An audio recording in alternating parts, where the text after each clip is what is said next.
అందరికీ నమస్కారం. నేను మీ BV. Welcome to our channel. ఆంధ్రప్రదేశ్లో అత్యంత ప్రతిష్టాత్మకంగా చేపట్టినటువంటి పోలవరం ప్రాజెక్టు నిర్మాణంలో కొత్త డయాఫ్రమ్ వాల్ నిర్మాణానికి లైన్ క్లియర్ అయింది. ఈ మేరకు భూమి పూజ మొదలైంది, పనులు ప్రారంభించారు. ఈ పోలవరం ప్రాజెక్టు నిర్మాణంలో కీలకమైనటువంటి ఈ యొక్క డయాఫ్రమ్ వాల్ నిర్మాణానికి ఈ పనులు చేపట్టడంతో ఈ యొక్క ఆంధ్ర రాష్ట్ర ప్రజలైతే ఆనందాన్ని వ్యక్తం చేస్తున్నారు. దానికి సంబంధించినటువంటి వివరాలను ఈ వీడియో ద్వారా వివరిస్తాను. వీడియో చివరి దాకా చూసి ఒక్క లైక్ ఇవ్వండి ఫ్రెండ్స్. పోలవరం ప్రాజెక్టు నిర్మాణంలో కీలకమైన డయాఫ్రమ్ వాల్ నిర్మాణానికి అడ్డంకులు తొలగిపోయాయి. ఈ యొక్క నిర్మాణ పనుల కోసం శంకుస్థాపనలు, భూమి పూజలు కూడా జరిగాయి. పనులు ఎట్టకేలకు ప్రారంభమయ్యాయి. 1.5 మీటర్ల మందంతో ఈ యొక్క వాల్ నిర్మించేందుకు కేంద్ర జల సంఘం ఆమోదం తెలిపింది. రాష్ట్ర జలవనరుల శాఖ ప్రధాన కాంట్రాక్టర్ మేఘా, సబ్ కాంట్రాక్టర్ సంస్థ బావర్ రూపొందించినటువంటి డిజైన్లకే సిడబ్ల్యూసి ఆమోదం తెలిపింది.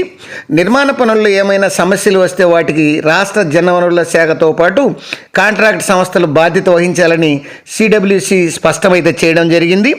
ఈ డయాఫ్రమ్ వాల్ నిర్మాణానికి సిడబ్ల్యూసి గ్రీన్ సిగ్నల్ ఇవ్వడంతో ప్రాజెక్టు పనులకు ప్రధాన అడ్డంకి తొలగిపోయినట్టయింది.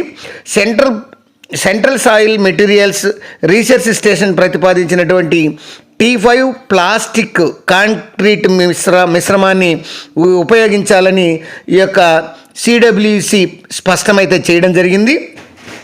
డయాఫ్రమ్ వాల్ నిర్మాణానికి సిడబ్ల్యూసి గ్రీన్ సిగ్నల్ ఇవ్వడంతో ప్రాజెక్టు పనులకు ప్రధాన అడ్డంకి తొలగిపోయినట్లయింది.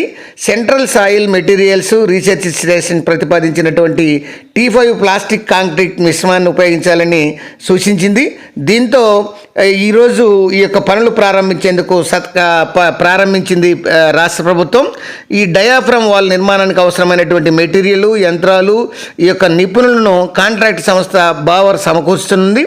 ప్రభుత్వం అనుమతించినటువంటి వెంటనే ఈ యొక్క పనులు చేపట్టేందుకు సిద్ధమని సంస్థ ప్రతినిధులు, అధికారులు అయితే తెలిపారు. ఈ సిడబ్ల్యూసి నిర్మాణాన్ని ముఖ్యమంత్రి నారా చంద్రబాబు నాయుడుకు తెలిపి ఆయన ఆమోదంతో పనులు చేపట్టాలని ఈ యొక్క మంత్రి నిమ్మల రామానాయుడు కూడా భావిస్తున్నారు.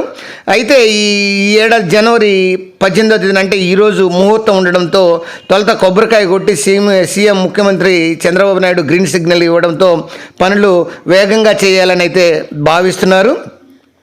ఇక 2016 డయాఫ్రమ్ వాల్ను బావర్ సంస్థ నిర్మించింది. అప్పట్లో వాడినటువంటి మిశ్రమాన్ని ఇప్పుడు వాడాలని నిర్ణయిస్తూ సిడబ్ల్యూసి ఉత్తర్వులు జారీ చేసింది. వాస్తవానికి డయాఫ్రమ్ వాల్ నిర్మాణంలో విదేశీ నిపుణుల సలహాలు తీసుకోవాలని ప్రభుత్వం భావించింది. అమెరికా, కెనడా నుంచి నిపుణులను రప్పించి వారి సలహాలను తీసుకుంది. అయితే డయాఫ్రమ్ వాల్ నిర్మాణంలో వారికి అనుభవం లేదని పోలవరం ప్రాజెక్ట్ అథారిటీ, కేంద్ర జలవనరుల సంఘం తొలి నుంచి చెప్తూ వచ్చింది. అయితే విదేశీ నిపుణులు సూచించినటువంటి T16 మిశ్రమాన్ని కాదని బావర్ ప్రతిపాదించినటువంటి T5 కాంక్రీట్ మిశ్రమాన్ని వాడాలని జల సంఘం నిర్ణయించింది. కాగా పోలవరం ప్రాజెక్టుపై ఇప్పటి వరకు విదేశీ నిపుణులు సలహాలన్నీ కూడా వృధాగా మిగిలిపోయాయని అంటున్నారు. పోలవరం పనులు ఈ నెలలో ప్రారంభమైతే ఈ ఏడాది చివరికల్లా డయాఫ్రమ్ వాల్ నిర్మాణం పూర్తి చేస్తామని బావర్ సంస్థ అయితే పేర్కొనడం అయితే జరిగింది. ఏది ఏమైనా ఎట్టకేలకు ఈరోజు అంటే జనవరి 18న ఈ పోలవరం కొత్త డయాఫ్రమ్ వాల్ నిర్మాణానికి శంకుస్థాపన, భూమి పూజ అయితే చేయడం జరిగింది. త్వరలోనే ఈ యొక్క పనులు త్వరగా పూర్తి చేసే దిశగా ఈ యొక్క కాంట్రాక్ట్ సంస్థలు ప్రణాళికలు రూపొందిస్తున్నాయి.